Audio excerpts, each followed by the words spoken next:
Welcome everyone to Balls on the Pitch. I'm Hussein Seif, and with me is, Kareem Hosem. as you can see from where I'm sitting and the jerseys that surround me, I'm an Arsenal fan, have been for quite a while now. And as you can see, Kareem, you are a Liverpool fan. I am indeed, very much so. Yeah, so the first thing we want to talk about is how this happened. How did two guys basically grew up in Egypt, in Cairo, um, fall in love with these two clubs and then become fans? And you could make a case that we might be the first generation of people that could have fallen in love with footballers as an avatar first, which is what happened to me. So I used to come home from school in, say, 2000, from 1999 to 2002 or something, and I would play like FIFA every night, every day. And when FIFA 2001 came out, I would come home from school every day and I'd win the World Cup with France. That was just my ritual. Come home from school. Obviously, now I understand it. Now that I have a kid who's 6 months old and is a baby Gooner, as you can see. Now I know that my parents were just throwing me on the computer so they didn't have to deal with me for a couple hours, which is understandable. But my ritual was to win the World Cup with France, and my two top scorers were always Anelka and Henry. And that was it. Like that was a little introduction to those players that I had. And then for whatever reason, I just did not look at real football for like the next 6 years. I didn't know Henri was like a real person, really. I was very young. Like I still didn't know these things that everyone else knew.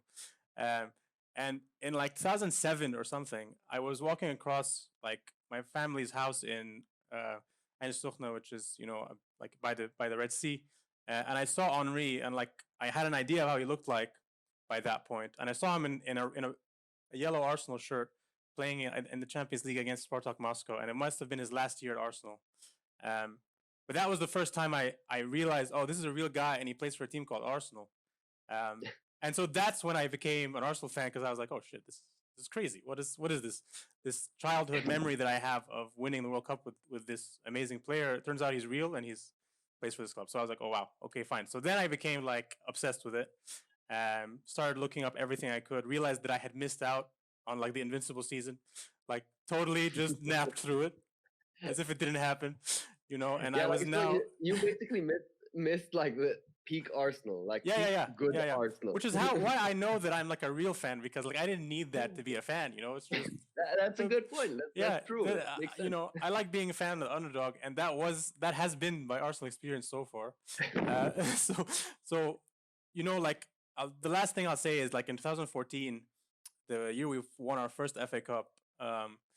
I was so in love with Arsenal at that point. I was so in love with Arsene Wenger. Like I had built him up in my mind, like on a pedestal. And obviously, it's not like that anymore, because I don't think that's really a really like healthy thing to do over a long term period. Like maybe when you're younger, you do kind of build these people up, but no one's perfect. But I built him up so much, and I really wanted him to win a trophy, because everyone was shitting on him for like the entire time that I was a fan. Like everyone was like Wenger out, and I really hated the disrespect that he was getting, because I just don't like. I wouldn't treat anyone like that, let alone a footballer or a manager that I respect. So I never really connected with fans that were always screaming at him to get to leave, or like hurling abuse at him or whatever. I was not about that. So I was always a Wenger guy. And literally, I think it was the semi-final against Wigan. We're losing like 1-0 or it's 1-1 or something like that, and I'm like sobbing. Like I have my laptop in the car. I'm on my way to like American football training, and I'm like sobbing because we're about to get knocked out, and our only chance of getting a fucking trophy, so that everyone can the monkey can get off his back, for fuck's sake, is about to go away. And then Mertesacker scores a header, and like I feel like, and we win the game, and I feel like this unbelievable sense of like elation that we got through to the final, because I knew like if we got through to the final, we're gonna win it. But that was like my peak moment of like feeling what a fan really feels when he has all of his emotion on the line. And ever since then, like I've still remained an Arsenal fan, and I still love Arsene Wenger for what he's done. But it brings me to another point, which we can get to after you maybe give us your backstory, which is I don't know how healthy it is to be so invested, if you see what I mean. I get you. It's basically my investment in Liverpool is quite intense, and I understand that. but there is a backstory to it, and there is a sort of like a you could say a justification. My mother's from Liverpool, or like just outside Liverpool. I'm not entirely sure where Warrington is, but it is within the Liverpool. Area. It counts. Exactly. Yeah. So yeah, so I my first memory of like real football, I would say, is maybe in 98, 99. Mm-hmm. And I think it was from a game that my mother, I can't remember if it was my mother who took me or if it was my uncle. But I was definitely at a game. I have pictures to prove this. When I was very, very young. So I think that was sort of like the beginning of it. That's where it really started, sort of like being taken to an actual game and going to Anfield. But I mean, that was my first real memory of Liverpool as a team. I think it was Supersport. Supersport was you remember Supersport? I remember Supersport. So yeah, so it's basically around that time when I was watching like the Premier League, and I think my mother, like even before that, would try and like stream matches. Like I remember her trying to get LFC TV on dial-up, and it was a fucking nightmare, man. It was terrible. I can imagine. Like we were trying to get, she was trying to get. I'd imagine she's trying to get any type of sort of like visual video that she can see of Liverpool highlights, stuff like that. And she's just failing miserably, but because Egypt internet at that time was like a fucking nightmare. I mean, I feel that way these days sometimes, to be honest. But exactly. But yeah, I mean that's my first real memory of Liverpool, sort of like back when I was a kid, and it's just grown over the years. My mother has taken me on the Anfield tour. I've been to. I'm trying to recount the games that I've been to. I've been to a friendly against Dortmund. I remember going to another Southampton game with my mother and sitting on the Kop. That was just like incredible, because it was just like sitting on the Kop and just like watching a game from that end and feeling the energy of it. Like having gone to a game before actually sitting on the Kop, you do feel the difference in the energy between like different areas of the pitch and different areas of the sort of like the stands. And I don't know if my mother will ever forgive me for this, but like I remember it was 1-1. Either we were losing or we were drawing, and then we either drew or won. And it was quite late in the game when either we drew or won. And instead of turning to my mother, I turned to the woman next to me, and we sort of hugged it out because of like that. Like it was so like it was a sense of relief because at that time it was just like it was a fucking burden to be a Liverpool fan. It was an absolute burden. It was, I swear to God, it was not fun. But yeah, I remember that very, very, very vividly. Sort of like that winning or that drawing goal at the very end of the game, and turning to this stranger. I've never met her, and it's not like we spoke during the game or like shared something during the game. It was just like pure. But now you're at like a 10. Exactly. Exactly, and we just like hugged it out, and I turned to my mother. I can't remember if I hugged it out with her. I hope she forgives me for this, but like, I'm sure she does. It was just a very spur of the moment kind of thing. Yeah, exactly. And yeah, like ever since then, like I traveled to Liverpool for the Barcelona game. Didn't have a ticket, but like I traveled just to like soak in that atmosphere. From last year. That was fantastic, and I went to like once. That's that's like unreal dedication, by the way. Like to go just to be in the city, like around that game, and like without even a ticket and without even a guarantee that you would win the game by 4 goals to 0. Exactly. Oh my, like the faith that you have shown there is unbelievable. So like that's quite awesome. So I can imagine that was quite an experience. It was, man. It was. I mean, man, supporting this team over the years that I've supported it since like 99 till now has been an absolute trip. Like ups, downs, and just like moments of elation, moments of like sadness and disappointment, and there's so much that I've seen with this club that it's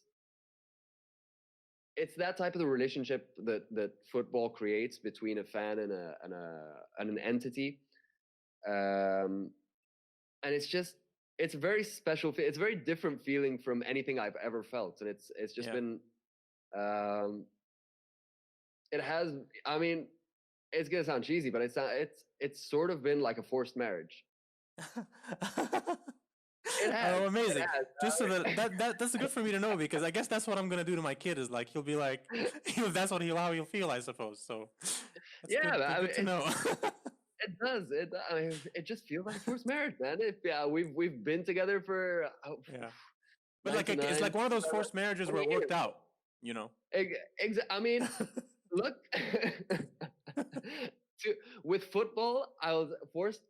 At least with forced marriages, like I think with forced marriages, there are sort of like you start off on a rough patch and you just get used to each other. Right. With football, I think it's a little bit different because you sort of don't have a choice, because it's sort of like either you've chosen this team and you have stuck with it and that's it, or this team has been sort of like placed upon you by either your dad or your family or whatever. But it's not a sort of like a strange phase at the beginning and then sort of like getting used to each other. It's sort of like a roller coaster of emotions this is you, for example, joined Arsenal when they were terrible. What is the best moment that you have seen as an Arsenal fan? It would be 2014. I've only been to 2 Arsenal games. I've been to 3 if you count like Emirates Cup friendly last summer, but that doesn't really count. The first one was like back in 2011, and basically I was doing Model United Nations at AUC, and somewhere somehow there was this mention of like a London trip, and as soon as they said London, I heard Arsenal. Okay, so I was like, London trip, I'm in. Whatever I have to do, get me to London right now, because I have to make this happen. So that was really my only reason. Like I wasn't doing MUN for like the networking. Like I didn't care about that shit at all. I liked the politics side of it. I liked the history. But I was actually like confronted by a friend of mine now who were really on really good terms. But it was this really kind of funny moment where college was kind of a weird experience with me. I was kind of caught in between fatigue, like intense fatigue, and like trying to do a lot of things. And I was fatigued for a variety of reasons. I've been fatigued for a long time, like in my life generally, for whatever reason, which has really like formed a lot of my personality. Like I have like a personality that is formed because I spent most of my life like either letting people down because I don't have the fucking time, or like just trying to like drag my ass past the finish line because I'm just tired. You know, I have sleep apnea. Like that's I did a sober October like last October, and I just let out like all like the nasty elements of my shadow that were just fucking like just making me binge on whatever it was. And one of the episodes I did was I did 30 days. I did a vlog every day. It was all like whatever happened. One of them was called A Meditation on Timeliness in Modern Society, and I was just kind of saying like the biggest thing in my life that I can point to as an injustice that I would like to eliminate for everyone, not just me, is this concept of being timely on an arbitrary basis. Like, as a being who has a certain amount of energy that I allocate per day, like I don't need to be, ruled by a watch. And because I didn't get to somewhere because the clock fucking hit the second clock hit 12, and now it's 1 second past 12. Now I'm somehow a substandard human. It's like, go to fucking hell with that logic, okay? For me, okay, and social construct, my friend. Yeah, exactly. So like, so I hated that. But all that is to say, I did. I was confronted in MUN by a friend of mine now who was like, "Do you really want to be here? Like, you don't seem like you're enjoying this." And I was like in shock. Like I was like, "What are you talking about? I love it here. I love MUN. It's my favorite thing. Don't you know I'm an MUN geek?" But I wasn't socially. I wasn't broadcasting any of that. It was just all in here because I'm a very internal, introverted guy. So that was really funny. But I went on the London trip, and I ended up paying scalpers tickets. I ended up paying like £250. Okay, I paid all the money I had. I was like, fuck it. I don't need any money. You know, Exactly. I need the Exactly. ticket to the game. Okay, so I got the game, and it was Arsenal Newcastle, and Nice. I sat in the clock end. I had another girl with me there, Nuzli, who's another Arsenal fan from MUN, um, and we won 7-1. And for that to be my first game, dude, like God damn. I felt like I was blessed. I felt like I was so blessed. Yeah. Which brings me to the overall feeling that I have around Arsenal fans and like Arsenal fan punditry and like the things that people say online, which is Yeah. like the privilege that I had of watching that game, and the other game that I watched which was the 1-1 draw with Atletico Madrid um, in last season's Europa League. Or did we Oh lose? yeah. I think it was 2-1 that we end up losing. I I think it was, think. I think it was 2-1. Yeah, we ended up losing. And Griezmann scores a great goal in the end, and then he goes on to win the World Cup later that year. So it's just Yeah. awesome. Like, so the privilege that I felt just being able to go and watch that game and it be 7-1 and feel that great, I don't really appreciate, or I don't really understand how you can just slag the game off every week, Yeah. even though you have the luxury of going to the game every week, and you don't get Yeah. it's like you're not putting into perspective the fact that people are traveling across the world for a once in a lifetime or a handful of times if you're lucky Yeah. to see a game, and then all they're seeing online is this person's trash, fire this guy, and like actually, and then it started off with like questioning them, and then it started off with like challenging decisions, and then now you're just swearing at people. It's like, where's Yeah. the line now? What is this? And I really don't respect that at all. And I'm not going to name any names, there's no need to, but I'm not the kind of fan that thinks that I should be putting my anger on my team, or tying my Yeah. anger to my Absolutely. team or my frustration. Absolutely. Even though like the highs and the positives are so great, that's a healthy emotion to be positive. Yeah. Too much of that is maybe delusional, but to have that moment is nice. Exactly. But to then have the team's performance, let's say they go out and they lose, which my Yeah. team has just recently done, to then use that as an excuse. We're gonna talk about that later. We're going to talk about that later. Yeah, just spoiler alert. But to have that performance be the excuse for you to be abusive or to be like vile in what you're saying, Yeah. it doesn't make sense to me, right? So, and I think you kind of feel the same way about that. Absolutely. I 100% agree. I think putting I mean, I have tried to be over the past few years like quite I don't want to say positive because a lot of people are going to see this, and if they see me saying I'm a positive dude, I am definitely not. The people who know me, I'm not a positive dude. Right. I'm more realistic though, I think that's where my sort of like disdain for sort of like throwing negativity at your team comes from. I don't think it helps anyone. No. I mean, the people who do it might think that it helps them. It helps them sort of like Release that anger and sort of like feel better about themselves and all of that. But like, it's just gonna hurt the team that you love. So why are you doing it? And that's not something people think about, I think. Exactly. I'll give you an example, and I'll apologize to you in advance, in the fact that I will say that the only game I've been to in Liverpool, last year, was an Everton game, so I apologize. But I couldn't get tickets to a Liverpool game, as you can imagine. But I've heard Goodison Park was an amazing place, and I wanted to go. So I took my wife Habiba with me, and we had an amazing time. It was awesome. We watched Man United lose 4-0 to Everton. It was great. That is a great game. It's a great game, dude. Great game. What a wonderful thing. I know, it was amazing. It was like the perfect day out. Exactly, it was great. It was so fun. But one of the things I noticed, in that game is there was this guy. There was a middle-aged gentleman who, during the game, was yelling this like very venomous, whatever rhetoric it is, and it's just like a couple of words here and there, but it's like the fucking bitterness of this man's life, all of the anger and all of the fucking frustration with whoever it is or whatever's happened to him in his life, and he's just fucking throwing it, on the pitch and to everyone around him. And it was the first time, not the first time. The first time was that Atletico Madrid Arsenal game when I Mm. understood like how shitty the atmosphere in the Emirates really is. It really is bad. Yeah. It's bad. Okay. Yeah. But this was in Goodison, and I was at the lower levels, which kind of intensified it because there was like ceiling right above me, like where people are sitting, and the guy's right Yeah. here, so the sound kind of gets trapped underneath this tunnel, Mm-hmm. and he was right next to me, but it really kind of made me think like, what's happening here? Like, what's actually Yeah. happening? You know, so is this really?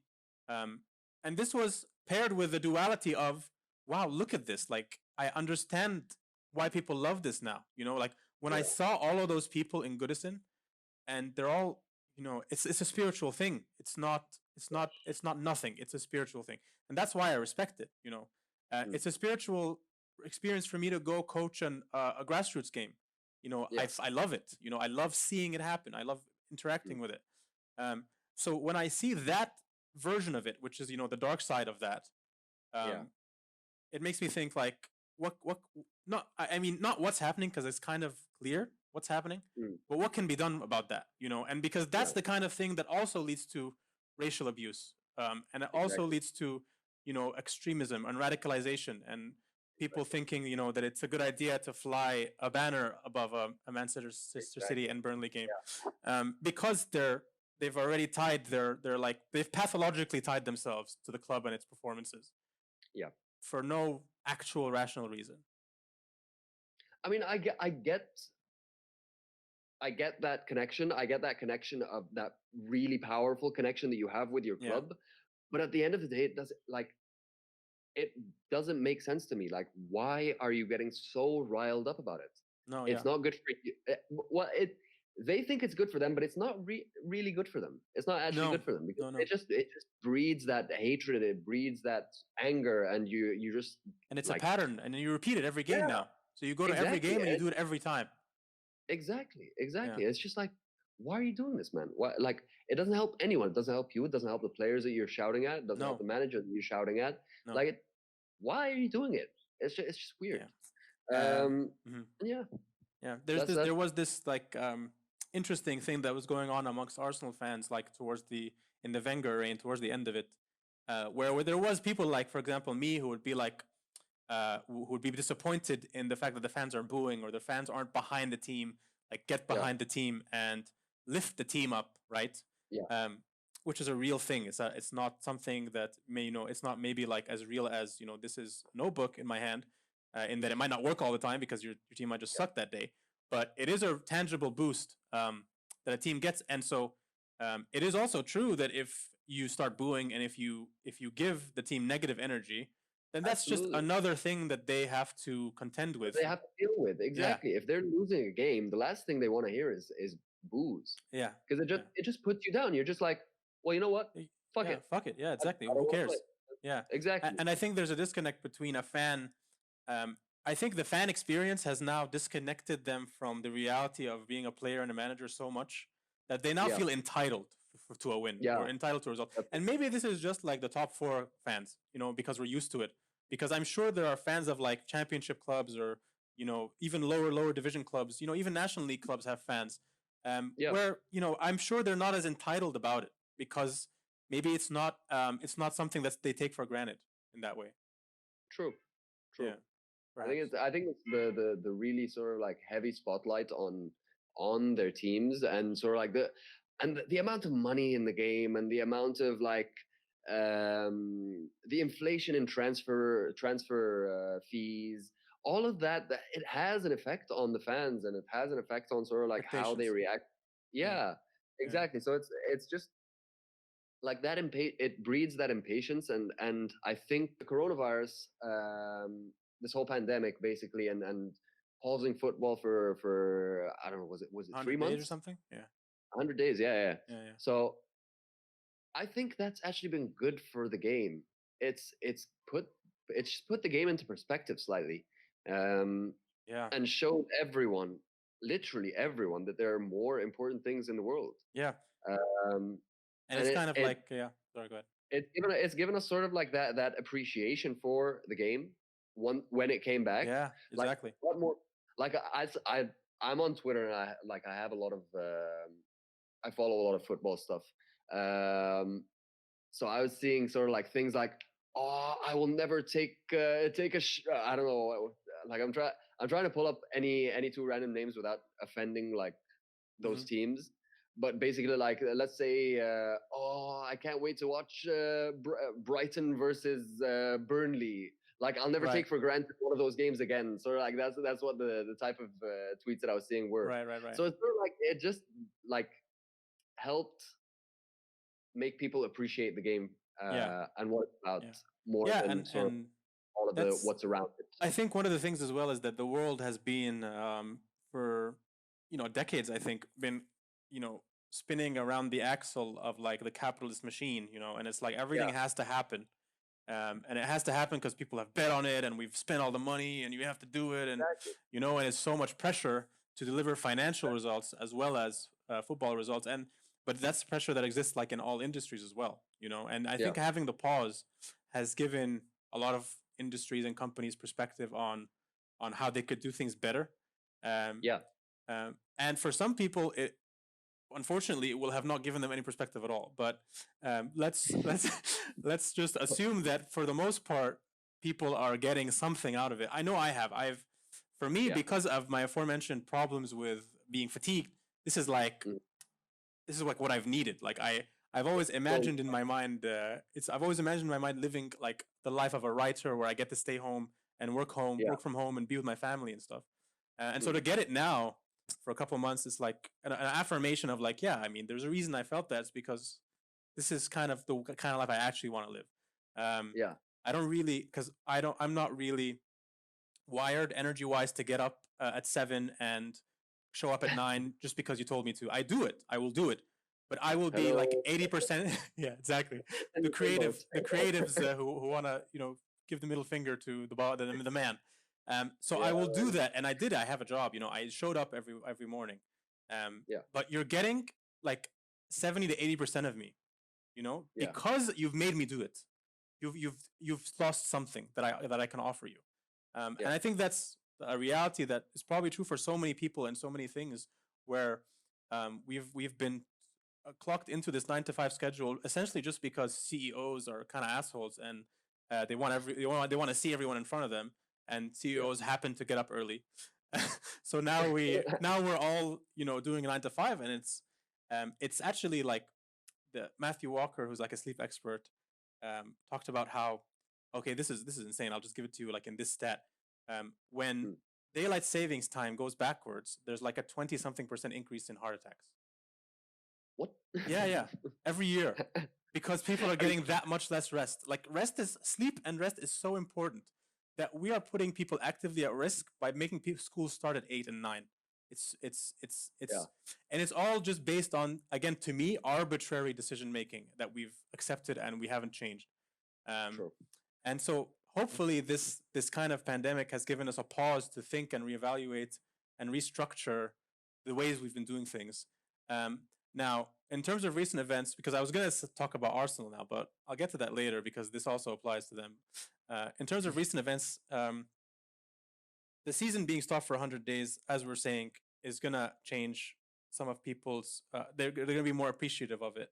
But then at the same time, briefly, if your team does badly once the 100 days come back, now you're back to even potentially being even more upset, because you're supposed to make me feel good after this 100-day break, True. Yeah. True, that's a good. Yeah. Coronavirus, though, Arteta was the first manager or the first person in the Premier League to get it. That's true, yeah. Most recently, we've had Black Lives Matter come up, and that's been really an inspiring thing to see. And I think everyone, because when you see something like what happened to George Floyd, like it's black and white. There's no gray area there. Oh, sorry. Wait, give me a second. Someone's knocking on my door. Give me a second. I'll be right back. No problem, man. Let's take a quick 5 minutes. Yeah, sure. Sounds good. All right, cool.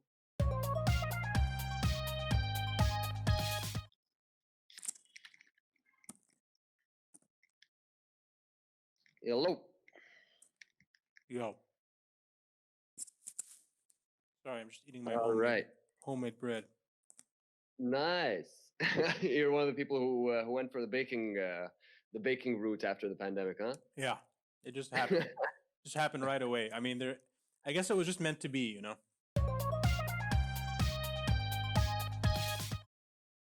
So the thing that was very obvious about the George Floyd situation is that anyone who looks at that video, and I couldn't even watch it to be honest. I watched like 10, 20 seconds, and it was so, offensive to me that I couldn't watch it. Um, Yeah, but anyone who looks at that knows that this is a crime and it's wrong. yeah, And I think it puts it into perspective for a lot of people who might not have been on this side of the issue yet. As this is what we're talking about. Um, and to bring it back to sports and to relate it, obviously the Premier League has now, the players are wearing Black Lives Matter on their shirts. So instead of their name, it says that.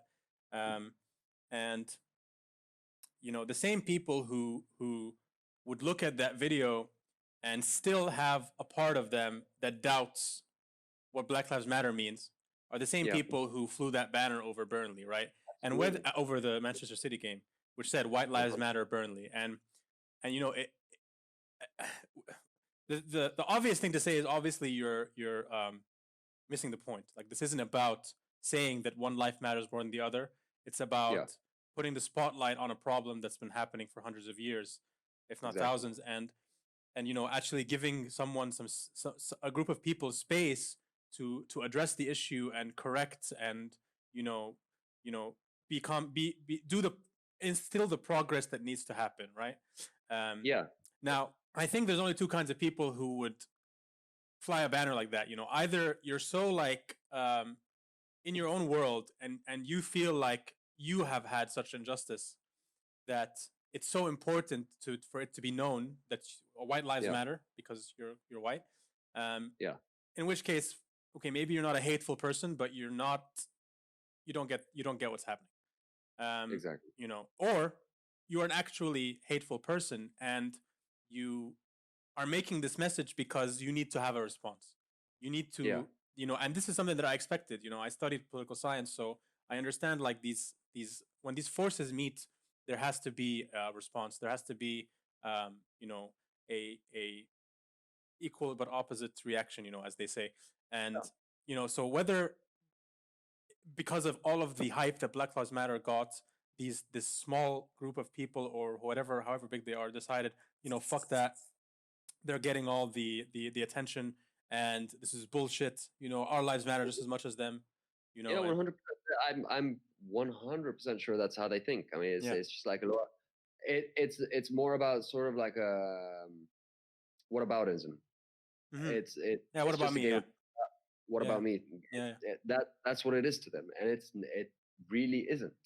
No, yeah, it's not. Like no one is saying that their lives don't matter. It's just Yeah, saying that at this moment and for hundreds of years, something has been happening that a lot of people have not been aware of, yeah, and we just want you to take a moment to acknowledge it, and then we can be able to fix it together yeah, moving forward.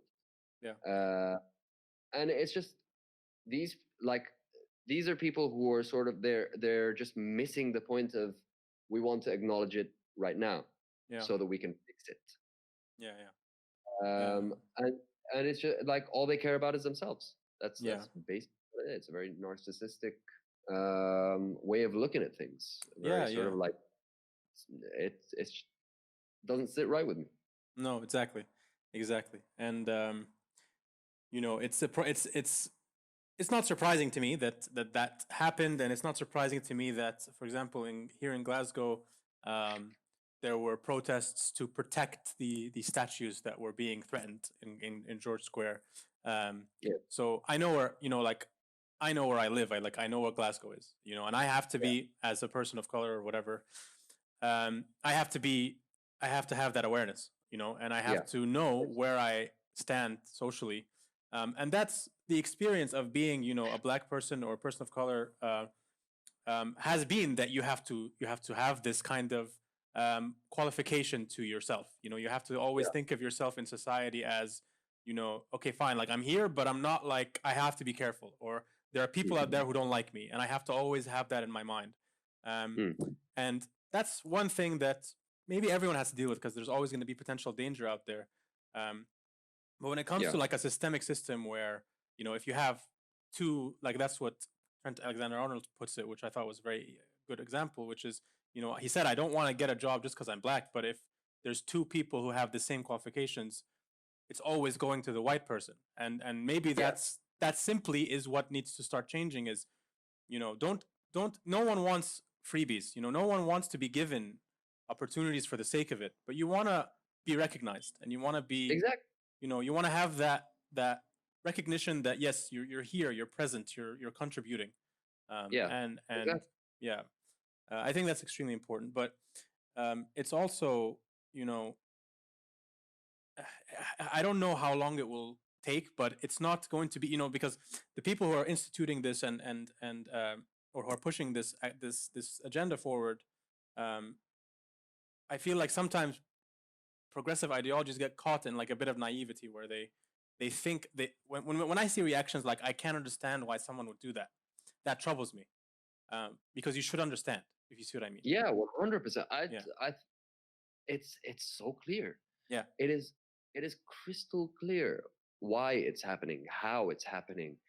yeah. And anyone who says, I can't believe this is happening, or my God, I didn't know this was happening. Like, where have you been for the past, I don't know, like how many fucking years? It's the fact that they say it over and over. They keep saying, Yeah, I just don't understand how someone could think that way, or I don't understand exactly. how someone could do that.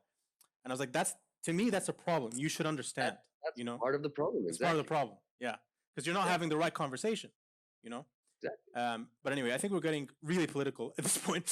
So to bring it back, Slightly. let's talk about the games, and let's talk about the football that's happened, so we can get on a more positive note. Um, Yes. yeah. So Um, where do you want to start? I mean, did you want to go through the next couple of points, just sort of like, Yeah. I don't know what So type? this season, yeah, let's talk about this. So let's talk about Liverpool for a second here. Um, Yeah, so let me say that as an Arsenal fan, as a kid, you grow up and you're like, well, maybe one day I could play for Arsenal. This is what happens to everyone. Maybe yeah, one day I could play for Arsenal. And then you get old enough and you're like, well, that's not going to happen. And then so you pivot into, maybe one day I could work for Arsenal. So that's what I'm doing. exactly. But when the dream of maybe I could play for Arsenal ends, you're like, well, maybe just another Egyptian could play for Arsenal. Maybe that would be Yeah, enough. That would be cool. I could have one of my people. And so for me, for example, that happened, and I was super excited. I yeah, was like, Muhammad and Nini, yeah, that game at Fashk fam. يعني طب, awesome. Let's do it. Let's do it. Muhammad yeah. and Nini experience. I'm behind you. You're at Arsenal. Been my lifelong dream. Let me live it vicariously through you. Oh, amazing. Okay, now Muhammad and Nini is a very different player to who Muhammad Salah has become. That is very true. So That what is very has true. that been like? I was very thrilled to have Muhammad and Nini. What has it been like for you seeing Muhammad Salah become Muhammad Salah as he is today?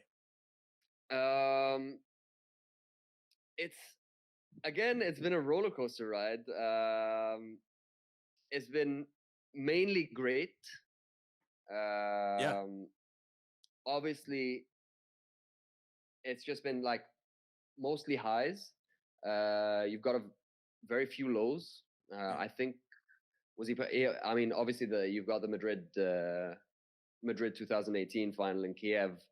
Yeah. That's one thing that was like a really low point for his time with us. But overall, I think he's been fantastic from a football perspective. And how does Like that he's felt like for you as like someone who might have thought about an Egyptian playing for Liverpool once? And you probably never thought that they would reach those highs, you know? that yeah, that's true. I mean, I've always like it's every kid's dream, isn't it? Yeah. I mean, Exactly. whenever you support a football team, you're just like I've daydreamed like several times over the years at Yeah. at very differing ages Yeah. about Yeah. like going to Liverpool, traveling to Liverpool, and sort of like a lot just playing around in a field somewhere. And I don't know, like I've imagined Rafa Benitez Seeing you. spotting me like Yeah. Yeah. playing Yeah. Yeah. field somewhere in Liverpool. I've imagined Klopp spotting me. Well, maybe not Klopp because like that's gone by now. But like I might have daydreamed it once. but Hmm. uh, It's never but never I'm too at old. Never too old, Kareem. I mean, I'm at an age where it's just like, you're not gonna take someone on from just like playing on the field. They usually go for the kids. Fair, fair. But yeah, but that's basically it. Like I imagined, I daydreamed about Ulie spotting me as a kid on a field in Liverpool. I daydreamed about Benitez spotting me on a field. It's the way like it's a childhood dream, and everyone has it. And once you see someone who's from your country Yeah. playing for like, I was happy for him when he went to Chelsea. I really wanted him to come in 2014, or was it 13? I can't remember. I think it was the 13-14 season, Mm. and I really wanted him to come to Liverpool. Um, and I just think Mourinho was as a more world class manager at that time um, than Brendan Rodgers. I think he got the upper hand on sort of like that personal touch of calling him and convincing him and telling him we need like they needed him in Chelsea, and it's just like a personal So he touch that I think. sold him maybe on Yeah, definitely, 100%, 100%. I mean, when Mourinho speaks to you personally, then you know, like, okay, maybe I'm actually a decent player. it. Yeah. And it's Um, interesting just to touch on that point of him in Chelsea because I didn't take him. I was happy that he was being successful, but obviously it was yeah, Chelsea, so I wasn't a fan of that. But I didn't take him as seriously back then um, because he didn't seem to me physically the player he is now. Like from his frame, like he wasn't as muscular. yeah, yeah, And I felt like he now at Liverpool, like he's done the Cristiano, or whatever. He's done the thing where like I'm now gonna put myself in tune where I'm yeah, a master of my body because I've activated every muscle to its full potential, and like exactly. I can be, the F1 car that I am, and Yeah. that was like he wasn't that at Chelsea yet. He was like he had that potential. So it was I mean, I amazing think, to see that transformation happen. yeah, 100%. I mean, I think he was at Chelsea. I don't think he was given much of an opportunity, and that's one Hmm. of the issues of why he didn't succeed at Chelsea. Um, Players like him, I mean, he was playing week in week out for Basel, and when you play week in week out, your form differs. Your for it's Yeah, a yeah, it's a mentality and sort of like a continuous. yeah. Momentum is like so Exactly. underrated, so underrated. Yeah, Once you break that momentum, and that's what Chelsea were doing with him. They yeah, they weren't giving him enough games in a row, so that he could show them what he could do. yeah, yeah, yeah. Um, and also, he was quite like he was still young at that time, so like he had a lot of learning to do. I just don't think Chelsea gave him enough of an opportunity for him to No, learn it. yeah, and Um, and there's never is enough time in those clubs, right? It's all about money and results, immediate results. So yeah, yeah. So yeah, that's I mean, ever since he like just like I monitored him while he was in Italy, very sort of like from afar. Just I'd see highlights, I'd see stuff like that. I'd read up on him, and I thought he was doing well in Italy. He was doing really well, and he was scoring some really beautiful goals. yeah, Um, and I think he settled in well in Italy. I think he had a lot of friends in that Roma hmm, team,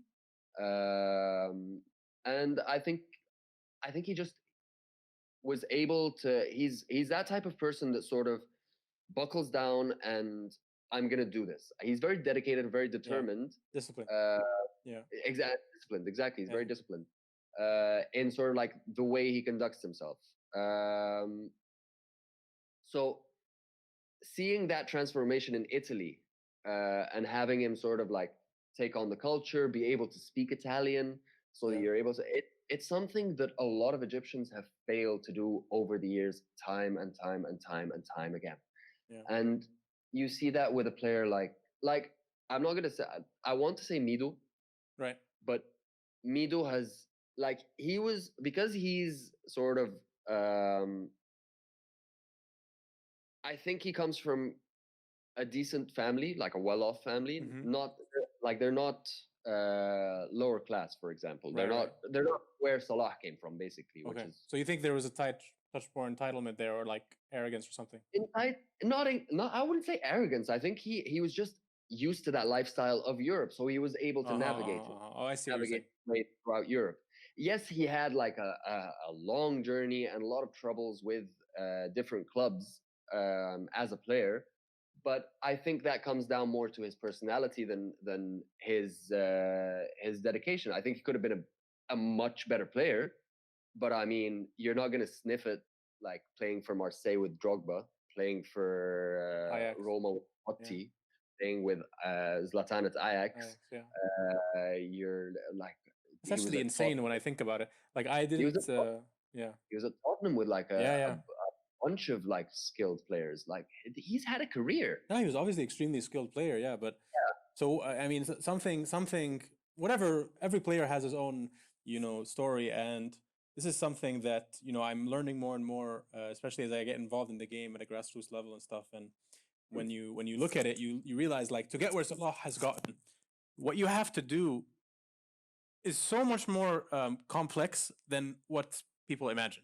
Like a child if a child like thinks to himself, "I want to be like Salah," that's a nice idea, And when I thought to myself a couple years ago, "I want to be like Arsene Wenger," like that's a nice idea, and I'm not the first person who's thought that. Okay, but when you actually break it down to what's necessary, like Salah has to start in Egypt, and he has to break into the 1% of players in Egypt, and then he has to go to Switzerland and break into the 1% in Switzerland.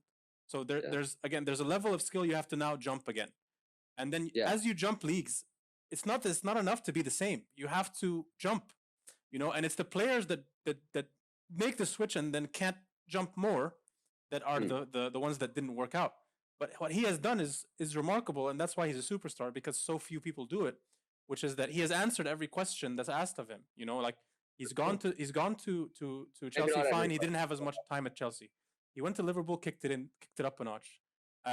He went to Roma, kicked it up a notch, and then he went to Liverpool, and now he's just become something that's a force to be reckoned with. But it's so underrated how difficult it is, and that's why The Last Dance is such like a groundbreaking documentary, because people now get a chance, the mindset of like a serial winner, like someone who's that disciplined, to break that skill barrier repeatedly to the point that you're the best in the world. It's such a small percentage of people who get there. Absolutely, and it's a testament to the dedication and the time and the effort and the perseverance. I think one of the main things that a lot of players lose from a young age is that perseverance, that sort of like drive to no, I am going to do this. I'm going to go to trials. I'm going to train. I'm going to do this. I'm going to do that. I'm going to do drills. I'm going to exercise. It is a dedication and perseverance, and it's not like a simple, like, you think about it and you think, okay, if I start with a kid who's like 6 and I get him really interested in football, and this is probably what happens all over the place. He gets really interested in football, and so we're going to spend 10 years playing football, and by the time he's 16, he'll be amazing, right? And then the kid turns 16 and he's good, he's a good player, sometimes great on his day, but you spent 10 years now, and now there's another question, which is, first of all, the next 4 years are going to dictate your career, mostly, for most people. And then, are you wanting to spend another 14 years, 20 years on this project again? And this isn't this isn't the parent's question to answer. This is the person, the child or the athlete. When you ask like, I don't know if kids would even benefit from that advice because they might not grasp it. But if you actually think about what it takes to dedicate 100% of your time for like 30 years straight, that's how you become Messi or Ronaldo or exactly. And it's not something that's easy. It's not as simple as doing it. It's the practice of doing that is, it's a dragon. It's something that is a great, overwhelming, difficult force that's threatening to slaughter you every step of the way. And that's why I have so much respect for players and managers and people that do this. And to touch on what we were talking about, that's why when people who just sit on their ass and watch the game hurl abuse at them, it's like, this is wrong. Like you shouldn't do this. It's like, who are you? Who are you? Exactly. Who the fuck are you? Yeah, these are to me, like the reason I love sports, like the athletes are answering the big questions of like, how did Alexander the Great conquer the world? How did he do? That's how he did it. Okay, he did it the same way. Perseverance, man. Yeah, man. He just went for it. So, what did you feel like the moment you heard that you were going in for Salah? Like, what was the feeling? I'm assuming like it's kind of we know how your experience was. You had a great experience so far with Salah. Yeah, Like, yeah, because you're yeah. probably tired talking about it now. Like, just about how great it's been. I mean, if we're gonna keep being political, we're Okay. gonna go. What be political? What is it? I mean, I've over the past. When was the whole what the situation? Was that World Cup? Oh, That was World yeah. Cup, wasn't it? Hmm. So that was last. No, no, that was 2 years ago. Over the last 2 years, I have pretty much sort of like I haven't stopped. Like I still get sort of like I still follow him and I see sort of like all of his Hmm. tweets and whatnot and all the content that he posts just out of interest. Yeah.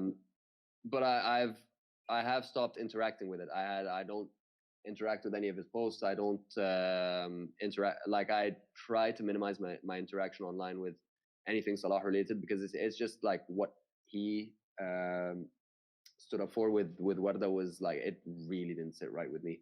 Yeah. Uh, and I still support him as a player. I still think he's a fantastic player. I just think he made the wrong Call there.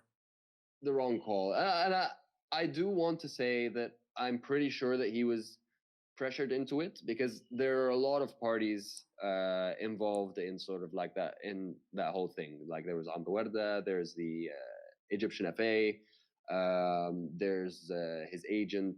There are a lot Yeah. of sort of outside factors that we don't really know the all of the details from each perspective of theirs.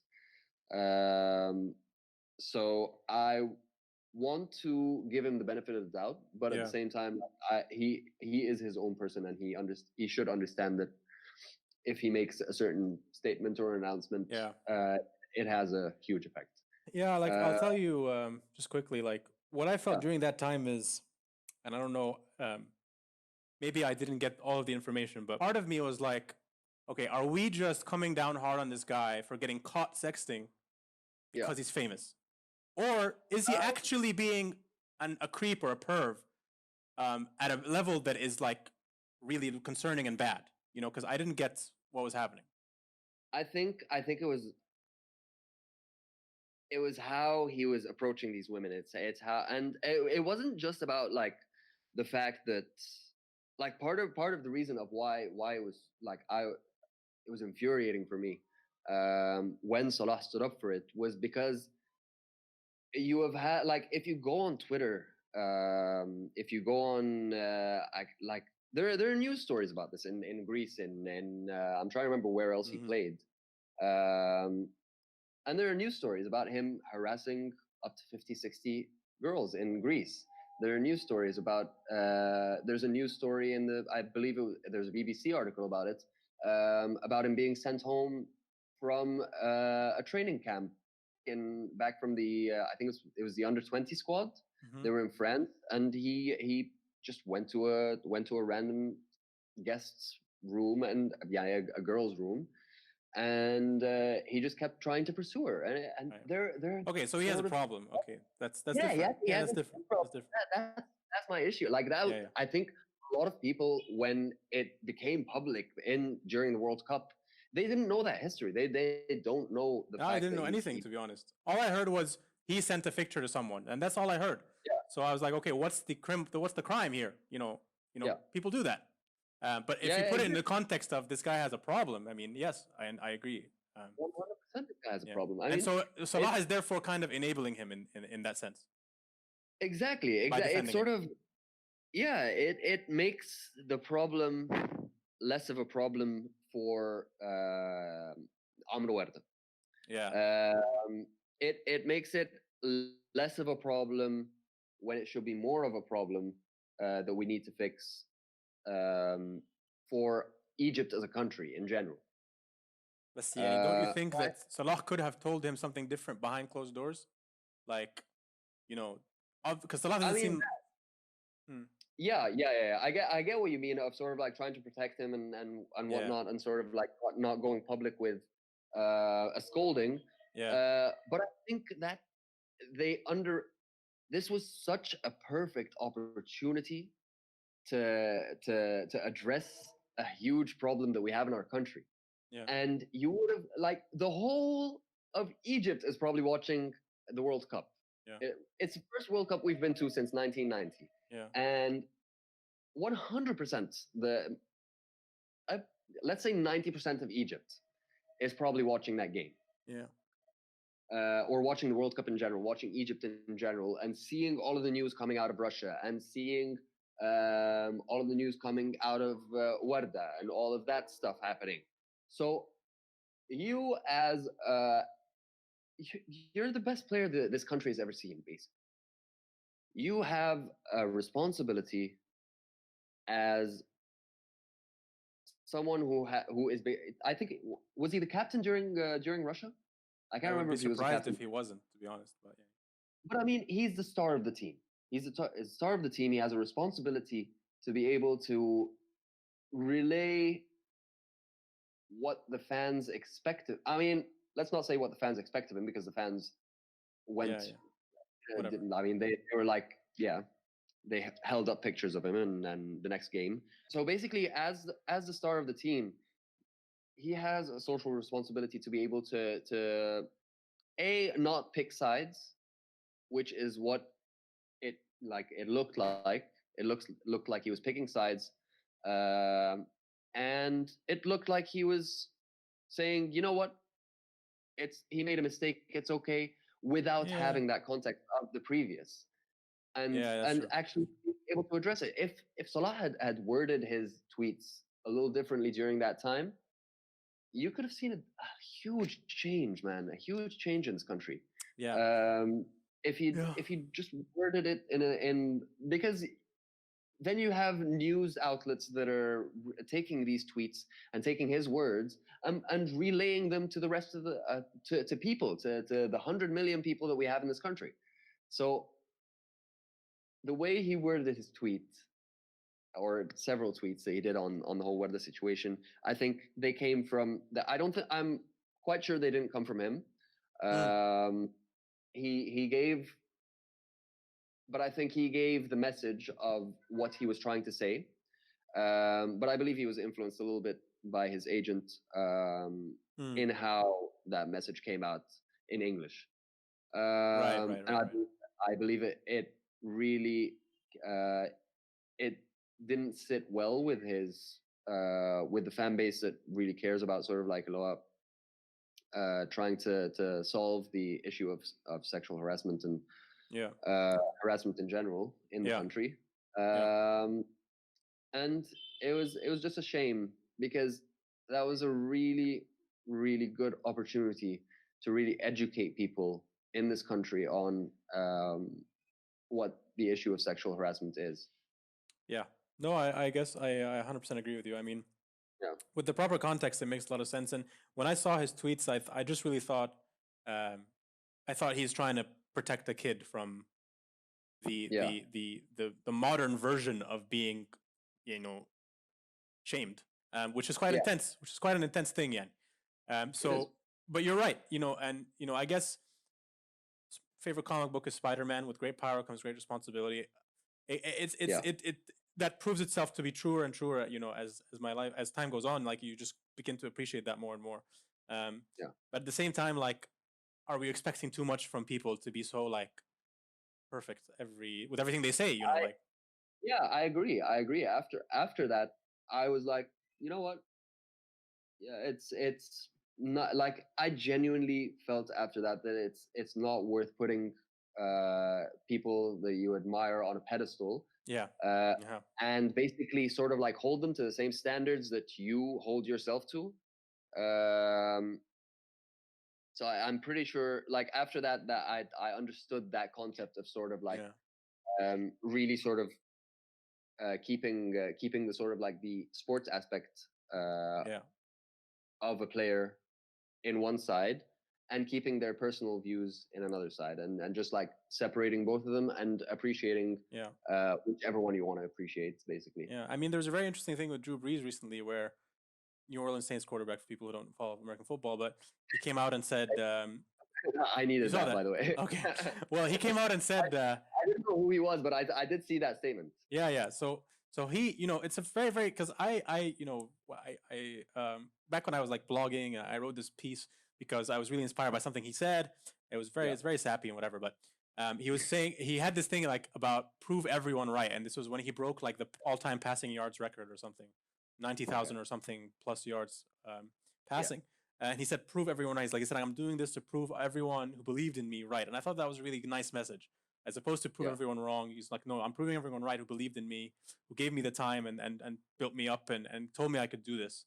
I thought that was really Mm. beautiful. Anyway, so he comes out and he's, after the Black Lives Matter protests have started, and he says, about black players kneeling during the anthem, Yeah. I never want to, I'll never agree with someone disrespecting the American flag. And the reason I say that, let me explain to you what I see when I look at the American flag. I think of my grandparents who fought in World War II, yada, yada, yada. So he has, his very personal connection with the flag because his parents fought in World War II. Fine. Yeah. But he's in this category, or was, because now he's finally, because of this, he's realized he was wrong. But he was in the category of people who just aren't getting what we're talking about. Like, he's thinking this is about me. It's another, what about me though? Like, I don't feel comfortable. It's like, yeah, but this isn't about you. And finally he has understood this now, and he has turned around. Apologize. And he has, and even the NFL has come out and said we were wrong about the whole Colin Kaepernick situation, and they might actually offer him a job now. But so Drew Brees, someone who took great pains to be very politically correct throughout his whole career, all of a sudden just has a big faux pas, but in a sense, isn't that a testament to what we really need is that everyone be authentically themselves 100% of the time without any bullshit, so that at least we're getting a clear read from you, and even if we have a clear read from you that's false, then we have the opportunity to have that discussion with you and say, what about this? What about that? And have a dialogue about it. But if we live in a society where people are constantly pressured to put on a mask and to color words that they're saying because they want to appease to someone or they want to make sure they don't offend anyone, then are we not really putting rhetoric in a place of where it's not truth, it's deception, it's trying to maintain an appearance of being progressive. Whereas if you had people like Drew Brees who just say what they felt, that's how they felt at the time. It's say the truth, speak your truth, and then see the feedback. And I think that, to me, that's more valuable. Obviously, it would be better if he came out and said the perfect message, but then we wouldn't have learned anything, and the people that were in Drew Brees' camp would not have gone through that journey with him. You see what I mean? Yeah. To discuss the first game we want to talk about is City and Arsenal, and just from my perspective, 3-0 is kind of what I expected, but because they beat us at home 3-0, they beat us away 3-0 or whatever. Oh, 3-0 is ishta yani. It's the Man City trademark. Okay. It's a standard. yeah, it's a standard. But here's my reading on, and look, I'm gonna group Man City, Arsenal, and Arsenal Burnley. Let me just do a quick Arsenal thing. We'll just talk about both games. Okay, 3-0. Okay, we were 1-0 down. David Luiz comes in, loses us the game. Fine. You could argue that in the realms of like possibility, if David Luiz doesn't, do that, maybe we get another goal, maybe we draw it. Never gonna win that game though. Maybe maybe we lose 1-0, maybe we draw it. Miracle. فاهم؟ مش هيحصل بس قشطة. Okay. Let's put that game to a side. Okay. David Luiz hysterics to one side. Okay. Let's go Brighton Arsenal. Okay. Now, if you looked at every Mikel Arteta press conference until the post-game press conference he gives on the pitch, you will understand that this is a man who's lost. Now he's defeated now. Okay. And it's great because I like watching a new manager learning the reality of this bullshit for him. The thing is, here's the thing. Obviously, we lost the game to Brighton in the last minute. Both goals we gave, we did not contest those goals. Okay, we gave them. And the one that we gave in the 90th minute is despicable, which is obviously why he was like that. Here's the thing. So this brings me to my larger point. This is not Arteta's problem. The problem here is that we have made a series of terrible investments in players that have made it so that we have to suffer these consequences. One of those players is Mustafi. And we have the great and powerful Ivan Gazidis to thank for basically shitting on our house and then assigning Unai Emery, and then if you've forgotten, unceremoniously dodging us for AC Milan a week later. Okay, so he basically fucked up the financial system that we have, over invested in several players, because Arsenal has become this kind of club that every club knows they can push around. Yeah. And we spent 45 million or whatever the fucking number was on Mustafi. And again, this thing about, I respect players, so I want to analyze Mustafi in the most respectful way I can without being emotional about it. In every game I have watched him where we've lost, at least, he has been the one who has found a way to lose us the game. And he has been the one who has made the mistake and pointed the finger at someone else. And everyone in the dressing room hates that about him, because take responsibility, you know? So the Maupay goal, the last one, the first corner, Lacazette has to come out and close that guy down. Yeah. You know, a 6-year-old knows that, okay? The second goal, you know, even I know, I'm not a defender. I was a defender when I had to play outfield, but even I know, okay, and I'm a coach as well, that as soon as Maupay passes the ball and is going to receive the return, I'm dropping, okay? I know that. Yeah. Mustafi gets baited and he looks left, okay? And then the ball comes and then he looks right again and then he drops back. Habibi, yani, like, this is the Premier League. This isn't under 19s, bro. Like, soon as the ball's played to holding side, you drop, because you know he's making the run, man. And then you intercept the ball, and it's fine, and you don't lose the fucking game. But Mustafi gets baited, you know, and this is game after game after game after game, and it's become a farce, okay? So we've tied up money in Mustafi, and we cannot get rid of him because of that. We've tied up money in Ozil, and we cannot get rid of him because of that. And Arteta has inherited a situation where the mental state of the team was destroyed, okay? Absolutely. And so let's talk about, in context of coronavirus, for some teams, maybe Brighton's one of them, judging by the fact that they drew with Leicester as well. For some teams, this might have been a welcome place for you to recharge your batteries, and you already have a good mental toughness and a mental winning mentality to your team, or even if it's not a winning mentality, you have a good, cohesive, harmonious team. Yeah. So let's assume that's what Brighton was, even though they were losing a lot. Let's assume that's how they were. They were a good team. They're together. Yeah. You have the break. Now, you know, everyone gets there's this moment of like getting annoyed with the whole Zoom thing. But if you're a solid squad, you get through it. And now you have the rest that you probably need as a lower of the table club. Yeah, absolutely. Then you have Arsenal, where you already had a toxic relationship. Toxicity inside the team, you already had it. Okay? You had players ever since Emery has come in. They do the rondos, okay? And this is the emblematic of why we're failing right now. They do the rondos, and it's in the training videos, and then they do this fucking weird noise. Like, they do this... It's like this fucking bullshit that they do. It's like, oh... It's like, bro, this is serious, okay? Unai Emery, to me, looked like the most anxious manager that you could possibly appoint, okay? First of all, sideline was clear. The anxiety that was oozing off him affected the players 100%. So you have a system where the team, even though it has good players, they've broken down. The manager that they used to have, he doesn't speak their language. They don't agree with what he wants from them.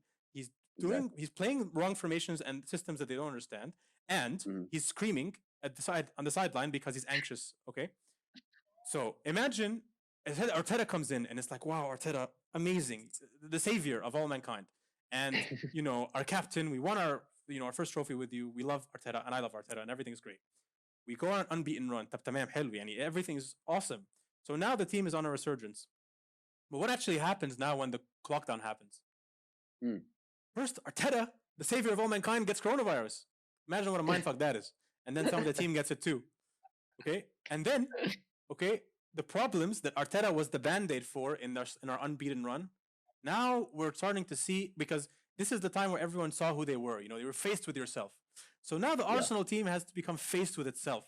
And they found the truth of the matter, which is that they are a mismanaged squad with players that can't cut it, and that Mikel Arteta cannot really save this. And that's why we lost to Brighton. I disagree that Arteta won't be able to save you. I'm saying right now. Or long term. Right now, I want him to stay. I will follow Arteta to the championship. I don't give a fuck. I'm staying with Arteta. I'm a one manager man. I have been with Wenger. We have Arteta now. This is not his fault. Okay, this is the club's fault. The club has mismanaged their squad. Absolutely. Absolutely. But that's my rant. That's it. That's where Arsenal is. That's the reality. If you think it's Arteta's fault, you're fucking wrong, Lee Gunner. Just to name one name, Lee Gunner. Lee Gunner went in so hard on Arteta and screaming and fucking cussing at him as well, bro. Like, you're not looking at the right part of the picture. Yeah. Okay, you're just being a sensationalist. Arsenal rant over. You may have the floor. I just wanted to get that out. So let's continue on the rant.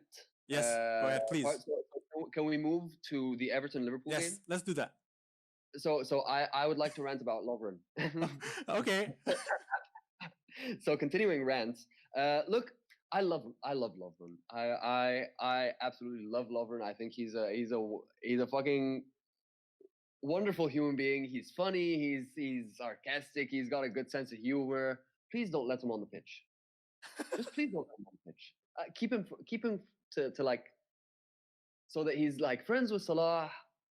He can come on like in the cup games. He can come on in the just for like a cameo during games that we don't need to. that we're not like not required to win, but like we're comfortable in. Like, say for example, we've got a 3-0 lead or a 4-0 lead, or it's 3-1.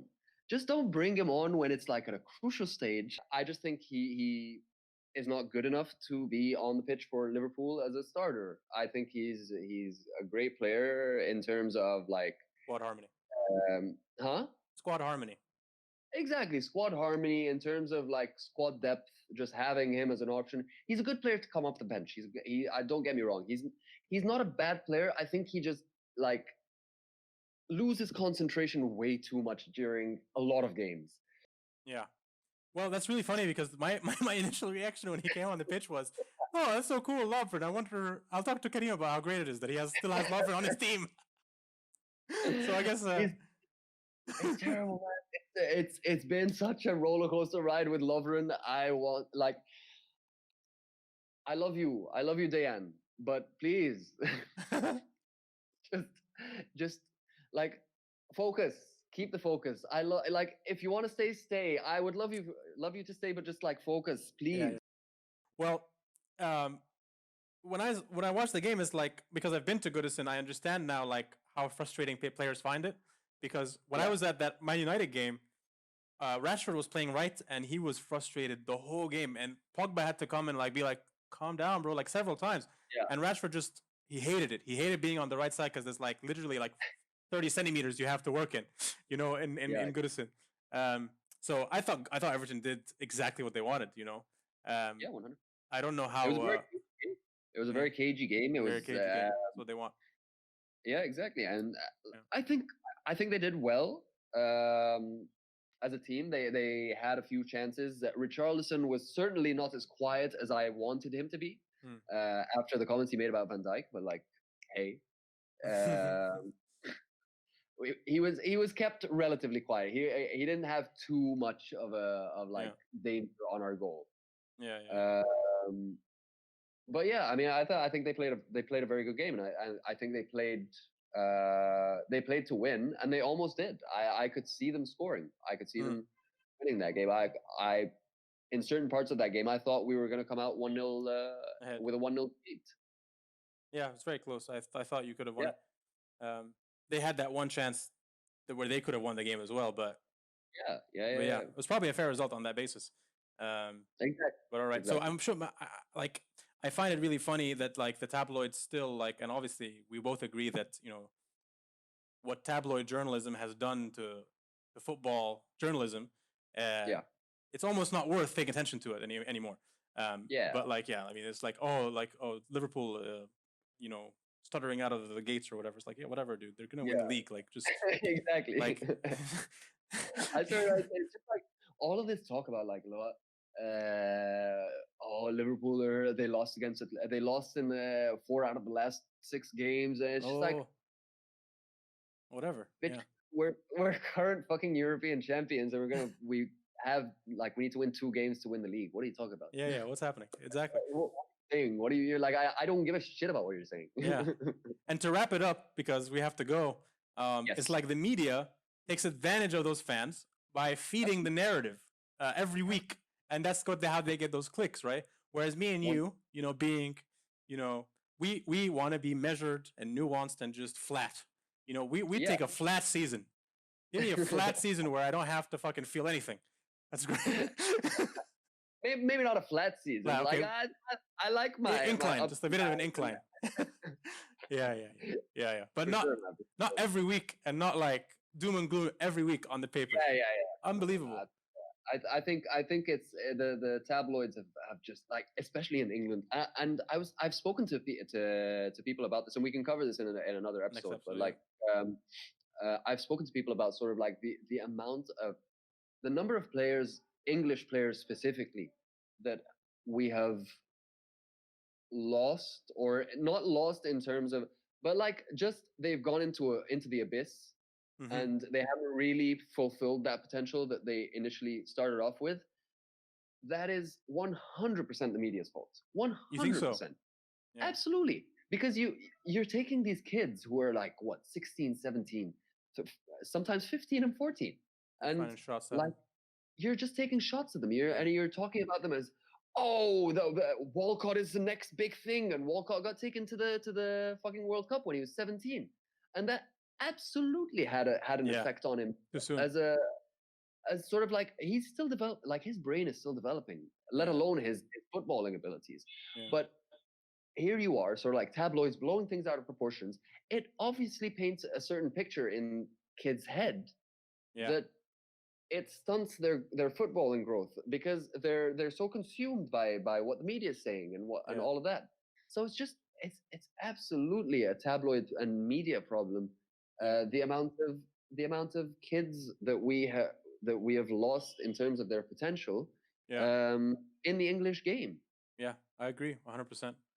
Jack Wilshere's another one. I mean, he had injuries and everything, but like his mentality was completely affected, and he talks about that himself. He talks about how difficult it was. Definitely, I agree with that. But yeah, let's agree that we will be a force to combat this great stain upon the football landscape that is subpar, shoddy, tabloid bullshit journalism. Let's do it. All right, well, this was great. I really enjoyed this conversation. Same, man. It was a really good course. Thank you for listening, everyone. Please do follow us, subscribe, like, smash, share. Let us know what you thought. Let us know if you wanted us to talk about other things, what you want us to talk about next time. And we'll see you on the next episode of Balls on the Pitch. I'm Hussein Seif. Thank you very much. And I'm Sam. Thank you. See you later. Come in, bro. That was good, man.